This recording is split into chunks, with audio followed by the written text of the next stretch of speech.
Hello, everyone. Welcome to 希平方 show called NG 英文. My name's John Drummond or杨浩恩. Hello， 大家好，欢迎回到我们希平方的节目 NG 英文，我是 Angela。We have a great show for you today with my good friend Justin Caleb Cooper, who's known around the Taiwanese community as 賈斯汀。今天呢，我们准备了一个小惊喜哦，这样跟我决定这次要来给各位来点不一样的内容。我们很幸运的邀请到了 Justin 贾斯汀啊，来到我们节目上跟我们分享他在台湾的生活，他对这个音乐的热爱，以及呢他的中文学习历程啊。But before we get to the interview with Justin and I,Angela is going to break down some of the cultural differences Justin shared about, particularly about how to get someone's attention using excuse me versus hello. So take it away, Angela, on NG 英文。好的，没问题，谢谢这样的详细介绍。那今天在 NG 英文的部分呢，我们要来聊聊怎么样用英文呢来引起朋友注意，跟对方打招呼才是最恰当的说法哦。那大家赶快把笔记小抄 NG 77准备好，我们要开始喽。那在待会的访谈中，贾斯汀会跟我们分享到，有一次呢，他在街上听到人对他呐喊这个 “hello hello”， 要引起他注意，跟他打招呼哦。那这样的中文我们听起来可能不觉得有什么啊，但是对英文母语人士来说，这不但不是他们打招呼的方式，反而听起来还颇为失礼，像是在跟人家说 “hello， 我在叫你，你有听到吗？还是你聋啦？”那像如果我们遇到这样子的情境，该怎么说比较好呢？我们可以用 excuse me 来引起对方的注意力，有点像是中文的不好意思。那或是我们也可以说 hello sir， 意思就会变成是 hello 先生，怎么样怎么样，或是先生你好，怎样怎样怎样。那唯一要注意的是我们英文的语调哦，如果讲出来的语调是下降的，会带有一种不高兴的语气哦。那现在听众朋友们可能想说，那还有没有什么其他打招呼的方式呢？哎呀，当然有咯，这可多到数不清了。我们现在就来举几个比较常见的例子吧。那一般来说的话，在非正式的场合，我们可以用 hi 或是 hey 来表示。那如果是男生之间打招呼的话，还可以加上一个 man， 变成 hey man。那记得哦，我们要把语气上扬，像是 hi 或是 hey。如果是语调下降，变成 hi 或是 hey， 就会让人觉得你是在很心不甘情不愿跟人家打招呼那如果想要再多问一句，问朋友最近怎么样，有没有什么新鲜事之类的话，通常还可以加上 What's up 或是 How's it going。 不过这些都是很口语的用法，而且通常是对认识的人才可以这样说哦。那我们来稍微复习一下，如果要引起别人注意，跟对方打声招呼，我们可以说 Excuse me 或是 Hello sir。 那如果只是平常朋友间打招呼，我们又可以怎么表示呢？听众朋友们如果忘记了，赶快看一下小抄哦。想到了吗？我们可以说 Hi 或是 Hey。 那男生之间我们也可以用 Hey man。 那现在再来一个问题，如果说今天想要多关心对方一下，问问他的近况，我们还有什么表达方式呢？记得吗？我们可以用 What's up 或是 How's it going 来表示。不错哦，大家都有记起来。那我们就赶快进入今天的访谈内容，听听贾斯汀的分享吧。 As always, thank you, Miss Angela, for that breakdown.Today on NG 英文, I'm joined by an American actor, entertainer, host, musician, martial artist, and so much more. So everyone, please welcome my good friend with two names, Justin. Hey! Dude, so I have a burning question. Should I call you Justin or should I call you Caleb? 那在访谈一开始呢，这样就提到我们来宾 Justin， 他其实还有另外一个名字叫做 Caleb。那到底我们该称他为贾斯汀还是 Caleb 呢？他说他有两个名字，其实是因为他以前阿嬷想要给他取名为 Justin， 不过妈妈那时候比较想要叫他 Caleb， 所以才取名为 Justin Caleb。 不过呢，在亚洲这里，大家好像比较不容易发 Caleb 这个音所以他才用贾斯汀这个名字。那我们就赶快进入访谈内容，来听听他的分享吧。 Well, okay, my whole name, John, is Justin Caleb Cooper. So my grandmother wanted Justin, my mom wanted Caleb, so my mom's like, all right, we'll settle with Justin Caleb Cooper. But in the States, my mom's like, okay, I wanted Caleb, so I'm going to call you by Caleb. And then when I came here to Taiwan, they can't pronounce Caleb. Yeah, it's Justin here. So it's Justin in Taiwan. Justin in Taiwan. But your mother will make me say Justin Caleb Cooper. Should make you say Caleb. Caleb.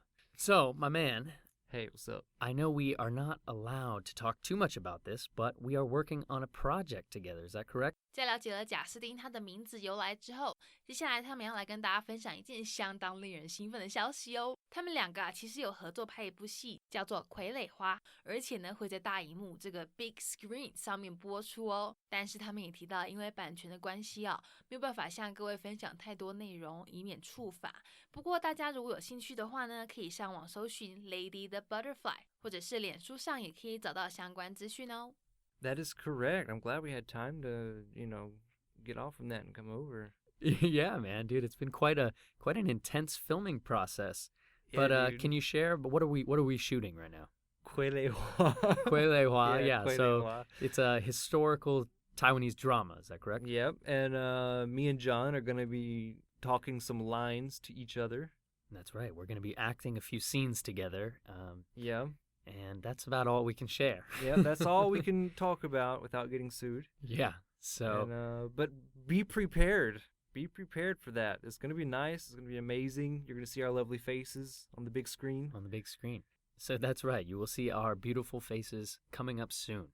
You can find it on Facebook, actually. Lady the Butterfly. Is that correct? Oh, yeah, Lady the Butterfly. Lady the Butterfly. Not the Butterfly Lady. Not the Butterfly Lady. Lady the Butterfly. Lady. Ah, na, na, na, na, na. So, my man, can we backtrack then a little bit? And what got you started kind of with your entertainment career here? 听完上段分享之后，大家是不是也在好奇贾斯汀他是怎么样进入演艺圈的呢？他等等会分享到说，其实很久以前在还在念大学的时候，就有上了一个综艺节目叫做《大学生了没有》。那后来呢，他也有参加一个实习生计划，认识了原住民的文化，让他这个大开眼界哦，开始对原住民的种种感到相当有兴趣。那之后有一天他很无聊啊，就自己在家录了一段这个阿美族语的歌，然后上传到他的 YouTube 上面。结果没想到啊，隔天他这部影片点阅率竟然高达5万人次诶，这个50,000 views 把他吓傻了。但是也因为这样子呢，之后有一个赛德克族的朋友问他说，能不能帮他们唱一首歌哦？热情的贾斯汀当然答应咯。但殊不知啊，这首歌就是当时准备要上映的电影《赛德克巴莱》的片尾曲耶。隔天到学校上课，老师竟然跟他说啊，同学，有记者来找你，想要跟你做一些采访哦。哇，这又把贾斯汀再次吓坏了，想说他们怎么知道我在这里念书啊？那后来 John 也开玩笑说道 ，Big Brother is watching you， 意思就是有人在跟踪监视哦。那在记者们采访完之后，贾斯汀发现啊，他那部影片竟然破了10万点阅率 ，100,000 views。不过也是因为这段插曲呢，之后开始有人找他上节目进行采访，他才正式开始进入演艺圈。那我们就话不多说，直接来听听这段分享吧。I went on to like a TV show long time ago. Like it's called 大学生了没, and that's when I was a college student. And after that, I was doing an internship, and I just got really into the Aborigine culture through this internship here in Taiwan. And I just got bored one day. I recorded myself singing and playing in an Amis Aborigine song, put it on YouTube, and the next day I had like 50,000 views. Yeah, it scared the poop out of me. So like I had another person say, "Hey, I'm from the Saidaka tribe, the Sadic tribe. Can you sing a song for us?" And I was like, "Okay, well you got to give me a link." So they gave me a link to a movie that was just coming out. It hadn't came out yet, but it was the Saidaka Balai. It was like the very ending song. It was like 2 sentences, just 3 chords repeated, and I sang it. The next day I went into class. Someone from the office called me out and was like, "Hey, the news is here looking for you." And I was like, "What? How do they know I study here?" And Big Brother is watching. yeah, that's scary, dude. So, the news was there to interview me about this thing, and like I come back and I look and I have like 100,000 views on that one video, and then like I started getting asked to like come in for like an interview for a company, and I liked one and I signed on, and here I am. So it all kind of started then with you paying tribute to some of these Aboriginal tribes on the island. Is that correct? Yes. I really like the music. That's fascinating. So that kind of propelled you then to get involved with different TV shows. Is that correct? Talk shows? 那在接下来的访谈中，贾斯汀会谈到他后来也上了不少谈话节目，不少这个 talk shows， 只是因为他当时签约是签演戏的经纪公司，所以一开始呢是在客家电视台或是一些微电影里面演出，后来才开始上电视节目。但是也因为这样的关系呢，增加了不少他的知名度，提升不少人气哦，也就是待会大家会听到他讲的 popularity。那我们赶快来听听吧。Yeah, different talk shows asked me on as well. And, well, because I signed into an acting company. And at first we did some acting for the Hakka television and did some small movies. And then later there was this TV show, 二分之一强. Yeah. Mm-hmm. And it's like, 知名, like your celebrity status. Like how well you're known. Popularity, yeah. Popularity, okay. Because of that TV show, our popularity kind of rose.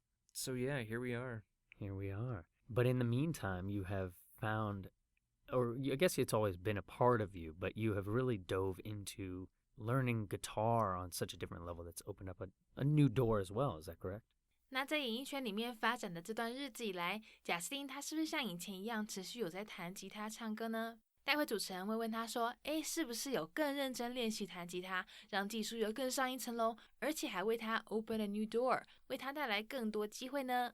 贾斯汀分享到啊，其实音乐一直以来都是他的热情，他的这个 passion 是人生中一直很重要的一部分哦，也就是等一下大家会听到他讲的 number one love。他从11岁的时候呢就开始接触音乐了，只是当时是打鼓居多，有时候是吹小喇叭。那最近2年来呢，他很认真的练习弹吉他。那他最近的话呢，也在慢慢接触练习这个 bass。而且更厉害的是，他还成立了一个自己的 one man band 一人乐团哦。那等一下John也会讲到说，他很喜欢和贾斯汀一起做音乐哦，只是觉得很抱歉，最近一直很少有时间跟他一起把之前写的歌完成。那这边大家注意哦，很少有时间的很少，就是等一下大家会听到John讲的 few and far between， 很少不长。那我们就直接来听这段分享吧。Yes, actually music has always been my number one love, my passion.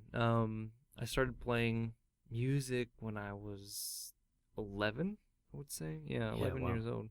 And I picked up the drums first, and then I started with, I picked up the drums first. While doing that, I was playing trumpet as well. But past 2 years, I've been studying guitar. I picked up bass recently, and you're starting your own one-man band. One-man band.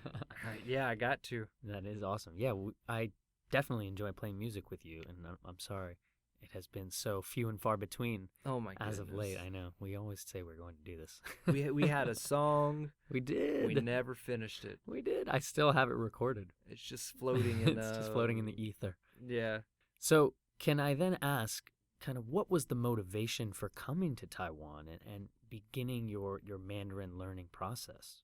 访谈进行到这边，各位听众朋友有没有开始好奇，想知道当初是什么样的 motivation， 什么样的动力，让贾斯汀想要来台湾展开他的中文学习之路呢？他等等会跟我们分享到啊，其实最开始呢是他的爷爷让他对亚洲产生兴趣的哦，因为他的爷爷以前在打仗那个年代啊，有在韩国待过，常常会跟贾斯汀提到他在那里的故事，让贾斯汀从小就对这个韩国、日本有憧憬，对这个亚洲文化产生浓浓的兴趣哦。那后来上大学的时候呢，学校有开日文课，所以他当时在选课的时候就很兴奋的登记了，要准备来好好学日文。结果没想到老师跟他说啊，他们这个日文课的老师啊，今年回日本咯，问他要不改学中文。哇，这贾斯汀当时傻眼耶，简直是晴天霹雳。不过他后来也想说啊，反正中文跟日文也有不少的共通点，所以他最后就开始上了中文课。而且呢，他那时候也有在学功夫，那他的功夫老师也会考他中文，像是数1到10这种哦。那听起来好像很简单，但其实对一个在学外语的人来讲，能把学到的东西真正运用到生活中，像贾斯汀这样子把中文课学到的字运用到功夫课里面，是相当有帮助的哦。那我们学英文也是一样，上课学到的英文单字句型啊，平常可以试着运用到日常生活中，除了可以帮助你更容易记住以外，还能够增加开口说的机会哦。I would say my motivation, especially for coming to Asia, started with my grandfather. He would always tell me stories about when he had to go to South Korea during the war and stuff. Mm-hmm. And he went for the cleanup, so it was very peaceful. But I would just always hear these stories about how cool Korea was and how cool Japan was, and just made me really interested in Asian culture. And then my first girlfriend actually was Japanese. I really wanted to learn Japanese, but she wasn't teaching me, man. She got all the English she could out of me. And so after that, I realized, hey, it's time to enroll into a college. And the university near where I lived had a Japanese class. So I paid the money. I went to go sign up for it. And they were like, oh, sorry, our Japanese teacher went back to Japan this year, so why don't you learn Chinese? And I was like, what? That's not Japanese, dude. And I just figured because they both share the same character system. And I was like, okay, maybe it'll help out. So at that time, I was actually signed up for Chinese class and German class. I was on my 4th year of German. So at that time, I'm right after Chinese class, I'm rushing. No, it was German class first, and then rushing over to Chinese class. So you had like a 5-minute time period to like get from period to period, right? Just wash your brain. Yeah, you can't think of anything in German while you're in Chinese class. And I was freakishly good at it, Chinese. And I started doing kung fu classes around that time too. And the kung fu teacher, he would give us like little Chinese tests. Like even if you're not taking Chinese class, he would still give you a Chinese test. So you had to count to like 10 or something. And just the fact that I could use this language that's not my language and like use it in different areas, I was using it in kung fu. I wasn't using German, but I was using Chinese. Right. And it's fun when you get to use it. Yeah, absolutely. So you're applying kind of what you're learning in your Chinese courses now to your Kung Fu class. Yeah. That's awesome, man. So can you share kind of any tips or advice that really helped you learn in those early days of Mandarin Chinese? 那以往呢，我们都是请来宾跟我们分享一些学英文的小撇步，但今天呢，我们要来问问贾斯汀，他的中文这么好，有没有什么方法可以给大家参考？说不定也适用在英文学习或是任何的语言学习哦。那他提到呢，有个比较有趣的方式是，他以前会把学中文想成是一种游戏哦。例如说，他以前很喜欢 Pokemon 这个神奇宝贝。那各位听众朋友，如果有玩过这款游戏的话，就大概会知道说，它的精髓是要 catch them all， 要把所有的神奇宝贝都抓到。那贾斯汀说到，他刚开始学中文的时候就是抱持着这样子的精神，他会把每一个 memorized， 每一个记起来、记住的字当成是一只神奇宝贝，然后就像 gotta catch them all， 要抓到每一只神奇宝贝一样，他要把学到的每一个字都记起来。但是神奇宝贝抓到之后就晾在那里吗？当然不是咯，要在 battle 这个对打的时候派适合的神奇宝贝上场。那同样道理，我们学到记起来的字不能就晾在那边嘛。贾斯汀建议我们要像游戏一样，把学到的字派上用场，要 put yourself in that environment， 在生活中适合的环境、适合的这个情境、场景去实际运用，才会有帮助，才不会像是在强迫你的脑袋要去死记硬背哦。那听众朋友们，如果你也正苦于这个语言学习哦，不妨也试试这样子有趣的方式哦。Yeah, if there's one like really fun tip that I could give to language learners, it's you gotta. I used to see learning Chinese as a game, a video game. For example, Pokemon. So every time every time I memorize a new Chinese character, that's like me catching a new Pokemon. So because when you're playing Pokemon, did you play? I did. Pokemon? I was a big Pokemon fan on Game Boy. What color did you play? I was blue. I was blue too. Nice. Yeah. Insert high five sound effect. Clap. Yeah. So, or we can just high five. Okay, yeah, or that, yeah. Sorry for your ears. It just spiked it. Right. So what's the goal of Pokemon? Gotta catch them all. Exactly. So you catch them all, man, and then when you catch them, what do you do with them? You got to use them in battle. That's right. So you gotta find a way to use them. You got to put yourself in that environment. You got to use those words. So every new character, every new word you get into your brain, that's like a new Pokemon. It's like Pokemon Go, but with a language. With a language. Yeah. So you got to catch them all, and then go fight them. And train them, and then fight them. Yeah. That's fantastic advice, man. I think using that gamification, we call that in the industry. Gamification, it allows you, to apply it in a way that doesn't feel so much like you're studying or you're forcing yourself to learn. Yeah, exactly. That's a beautiful way. Did you know that you were doing that, or was that just a kind of accident? I didn't know. That was to me, that was just fun. That's awesome. That's such a unique and creative way to learn. I'm really happy you found that by yourself. Yeah. Because then, yeah, each character you catch, you're playing it like a game, and you realize you've caught, probably now 10,000 characters? Oh my 10,000 goodness. Pokemon? At the beginning, I used to make an index card of every character. Mm-hmm. And it was fun because I got to draw them on. And that was me learning how to write at the same time. Because, the books that I learned them from, they would teach you the strokes. The stroke pattern, the stroke order.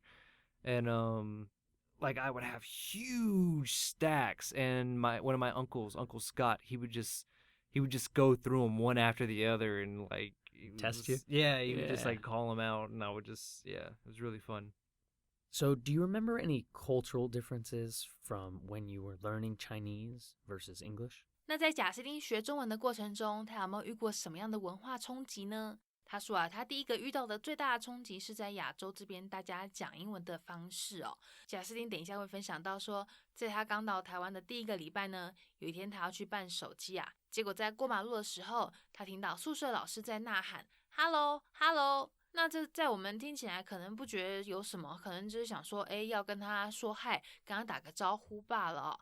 那但贾斯汀当时却不觉得是在跟他讲话，为什么会这样子呢？因为在他们的文化里，讲 hello 的时候通常是用在当你跟某人见面的时候，所以贾斯汀当时没有多做理会，但是这位老师却是一直继续对他呐喊着 hello hello， 最后他终于转头看老师，才知道其实真的是在跟他讲话哦。那贾斯汀最后会讲到说，在他们的文化里，如果用这样子的方式跟人说 hello， 其实是相当不礼貌的哦，很像是在跟对方说你聋了吗？有没有听到我在叫你啊？那各位听众朋友们，这里就像是我们之前在 NG 英文里面提到的，如果之后遇到类似这样子的情境，像这样子要引起别人注意跟人家打招呼的时候，比较好的方式可以说 excuse me 或是 hello sir，而且呢，也要注意我们的语调是上扬还是下降，是不是四声那种，才不会让人有所误会哦。I think the first biggest cultural difference that I ran into was how English is used in Asia. For example, I was going, it was my first week in Taiwan, and I was going to sign up for a new phone.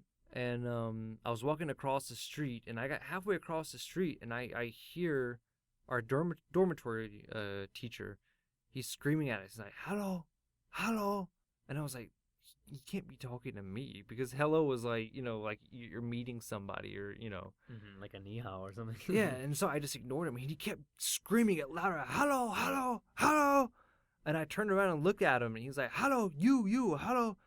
And to me, him screaming hello like that, that's like me saying hey, are you deaf? Yeah. Are you not listening to me? Yeah, so that kind of the way he's saying that. So what's a better way he could have got your attention right there? At that moment, he could have been he's like, hey, excuse me, or hello, sir. Mm-hmm. So also using kind of your inflection of your voice, because when you say hello, it kind of sounds aggressive, right? Exactly. Saying a lot of things with down tones can be really aggressive to English speakers. What is that? 第四声. 第四声, yeah. Don't use that with English speakers, because it can come off very aggressive and very negative. It can, because that's, we use the fourth tone, the down tone, to actually scold people. So stop. Yeah. So when I heard this guy saying hello, I felt like I was being scolded. Of course, I know now that he meant no harm, but that's something you got to watch out for. Yeah, man. Definitely important to know about the tones in English. Yeah. So last question would be, if you could go back in time and talk to a young Caleb or a young Justin, would you give yourself any language advice? 那节目最后我们要来问问贾斯汀，有没有什么话想要跟小时候的自己说呢？贾斯汀提到他想要告诉自己别学德文。那其实他有提到德文没有不好啦，只是因为他长大后根本就不会用到，反而在台湾还比较常跟拉丁美洲人相处。他那时候如果知道未来会这样子发展就会改学西班牙文了。那我们赶快来听听最后这段访谈内容吧。Language advice. I would tell myself, don't learn German. I never ended up using it. It's a lovely language, lovely culture, lovely people, but I never ended up using it. If I would have known back in high school, when I was able to choose a foreign language, if I would have known that one day I would be in Taiwan surrounded by Latin American people, then I would have learned Spanish in high school. And then I could have learned Chinese and Spanish at the same time. And oh man, that would have been amazing. Yeah, so true, right? We live here in Taiwan, but we are definitely surrounded by Spanish. Yeah, they're everywhere. Yeah, well, that is an interesting perspective, but I do see its value. Where can people find you on the World Wide Web? The World Wide Web. Yeah, what's your social media? My Instagram or my IG, you could use my Chinese name, 贾斯汀三点水的丁，贾斯汀. And Facebook is the same actually. If you speak only English, then you could use Justin Caleb Cooper. All right, dude. Well, thank you so much for making some time for us, and I will see you soon to finish more of our filming for our wonderful Lady the Butterfly show. Lady the Butterfly. Yeah. All right, dude. I'll see you next time. All right. Kisses. That is our NG Ingwen show for today. We hope everyone enjoyed listening to that. Don't forget to connect with us on Facebook. You can search 希平方 or NG Ingwen. We'll see you next time. Bye-bye. 好，那我们今天希平方的节目 NG 英文就到这边告一段落啦，感谢大家的收听。那也欢迎大家上网搜寻希平方的攻其不备课程，或者是呢到我们希平方的官网多读一些有关 NG 英文的专栏文章，看看在 NG 英文里面的专栏有没有哪些是大家可以吸收学起来的一些小 pebble 哦。我们下次见了，拜拜。